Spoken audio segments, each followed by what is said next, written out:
But it couldn't handle your shit. I can tell it wasn't gonna work. She gon' spend it all on the purse. Her hair and toes done too. What has he done for you? I might just blow it all on you. I'm the one you call on to. Fall back and fall on you. Hey y'all, so today we making my Philly cheese steaks. And right now I'm just starting off cutting up the steak into thin slices. And you can use whatever steak you want to use. And if you want to just go ahead and buy the steak that's already pre-shaved, you can do that too, because they already got that at the grocery store. So these are the slices after I got done cutting them. You want to make sure they pretty thin.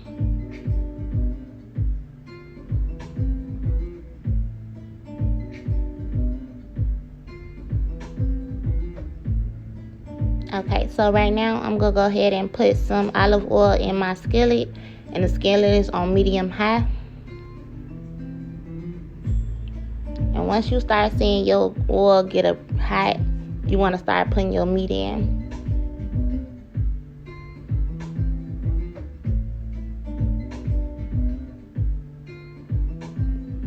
And don't worry about the steak looking like it's getting crowded in the skillet, because once it starts cooking, it's going to shrink into smaller pieces.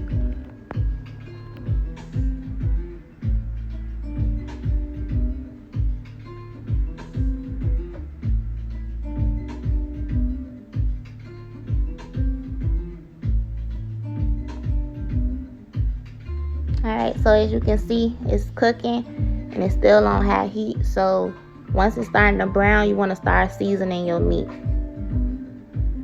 And you already know I'm using the same seasoning that you will most likely see in every video. This one is the Famous Dave steak seasoning. It's really good on any meat, burger, steak, whatever. Use it, it's delicious. Onion powder, and I had put the garlic powder in the garlic and herb.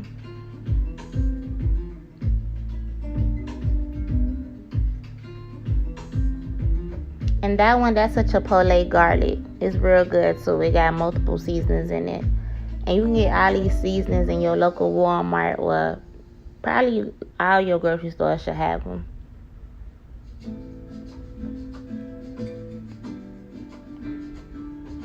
Now, I'm just going ahead and cutting up some onions. I already cut up the bell pepper.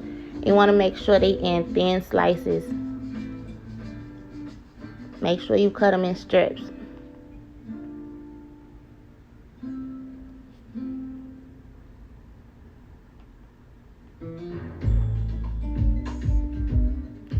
Yeah, so don't use the head pieces. Make sure you got strip pieces only. Make sure you take the skin off, because you don't want that in your meat. Alright, so I went ahead and mixed the onions and bell pepper in. I also added a little gravy packet into my meat, so that's why it looks all gravy and stuff. It's real good. And now I'm adding provolone cheese, and it's going to go ahead and melt.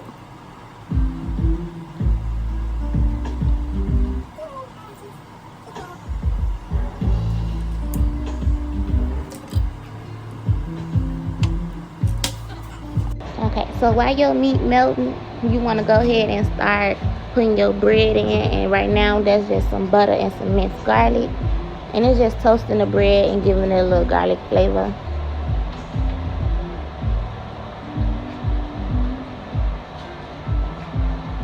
And if you in Chicago or any other cities or state that has the real Italian bread, use those. The bread they use for Italian beef, use those. I'm in Texas, I don't have that. So now that the cheese is melted, which is I use provolone, I'm gonna go ahead and put that on the bread. And yeah, my cheese do be dripping. You see it? Yeah. And I added mayo on the bread. I don't eat mayo, but my customers, they love mayo. My daughter, she love it. So add the mayo. That's what they do at the restaurants. And I'm just making sure that the sandwich has bell pepper and onions. Look at that. 5.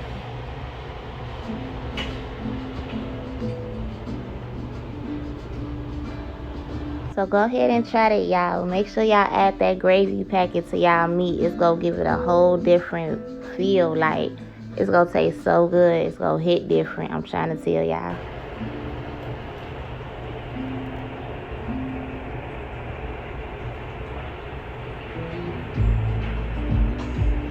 So that's my Philly cheesesteak, y'all. And I just added with some chicken with Parmesan sauce and some fries. And I hope y'all try it and tell me what y'all think.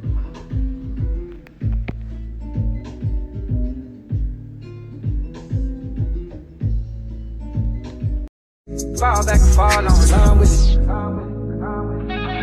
Shawty ain't scared. Shawty ain't scared.